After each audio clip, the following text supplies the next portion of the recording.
So the Minnesota Vikings defeat the Seattle Seahawks 30-17 in a game where Kirk Cousins outdueled Sierra's husband. No. All jokes aside, man. Kirk Cousins and the Minnesota Vikings offense looked freaking fantastic in this game. Kirk Cousins distributed the ball very, very well. Adam Thielen got in. Justin Jefferson got in. Conklin guys had some big catches. KJ Osborne had a really good route on a third. I think it was a 3rd and like 5 or something like that when Kirk Cousins was under duress. Yeah, man, we finally beat the Seattle Seahawks home game. Finally, it started off kind of weird because Seattle was moving the ball down the field against our defense very, very easily. DK Metcalf was having a show. He was out there balling.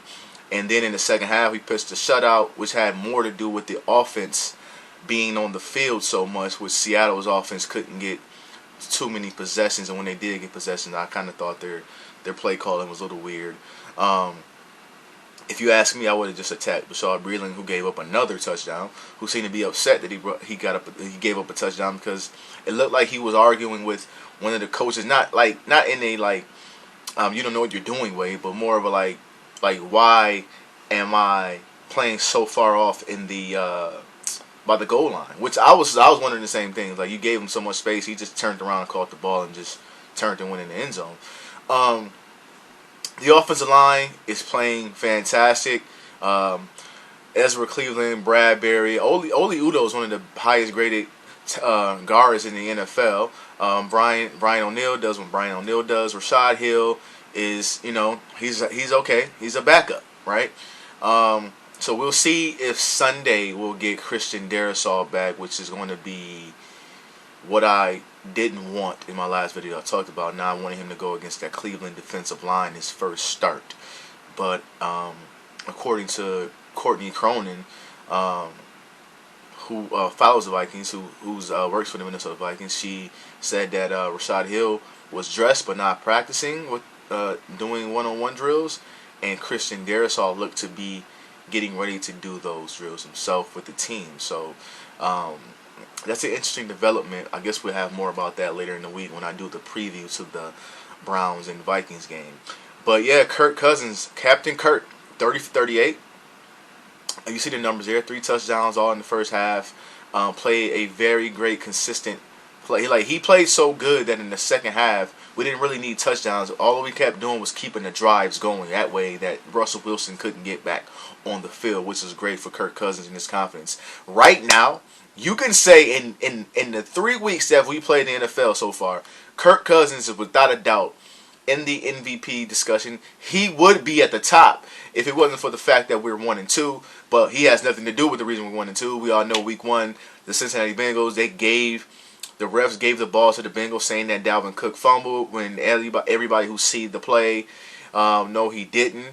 That's one of those fluky, we call it a fumble on the field, which you really didn't. You waited till Cincinnati got the ball and then said, oh, it's ours, and you whatever. I'm not going to get into that whole thing.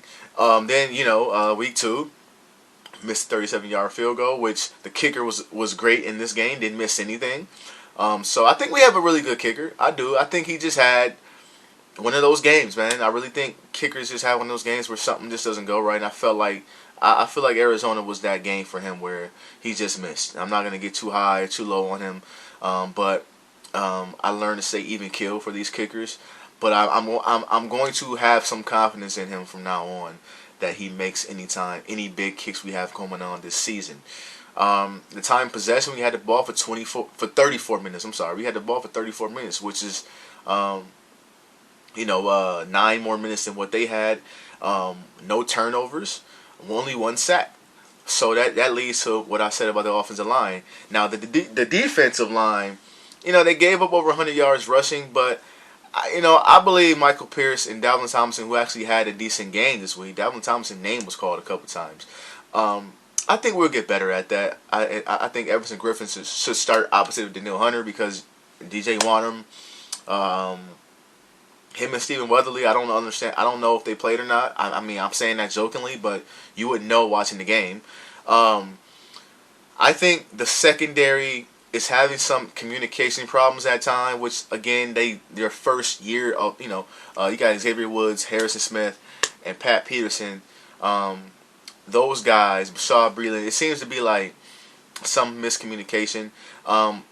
I would wish we would stop this freaking Bashad Breeland bullshit and just put Cam Dancer in, who posted a tweet after the game talking about he's tired of biting his tongue. Let me tell you something. I don't blame the young kid. I really don't, because he was drafted in the 3rd round last year. He played last year with no real off season, everything virtual. In the second half of the season, he came on. He played pretty decently. It was pretty much our best corner. And then in the off season, I don't know what happened. They ended up benching him, put Breeland in, and Breeland is like horrible. He's giving up a touchdown pass every game, which is ridiculous. So I don't know what's going on with Zimmerman and Dancer. I wish they work it out and let Dancer play, man, because he's obviously the better player. But yeah, I don't have any gripes about this game other than the Breeland thing. I feel like our team played pretty well. Our next game is going to be a test. We got the Cleveland Browns, man. I still believe this team. We should have. Evidence shows we should have been We should be undefeated right now, and one of the top teams in the NFL. But we got a chance to prove it against the Cleveland Browns on Sunday. Kevin Stefanski's coming back to Minnesota. That's going to be a storyline. I don't really care about the storyline, but it's going to be a storyline the most. Yeah, man, I'll have a preview to that game later in the week, man. Y'all be easy, man. Peace.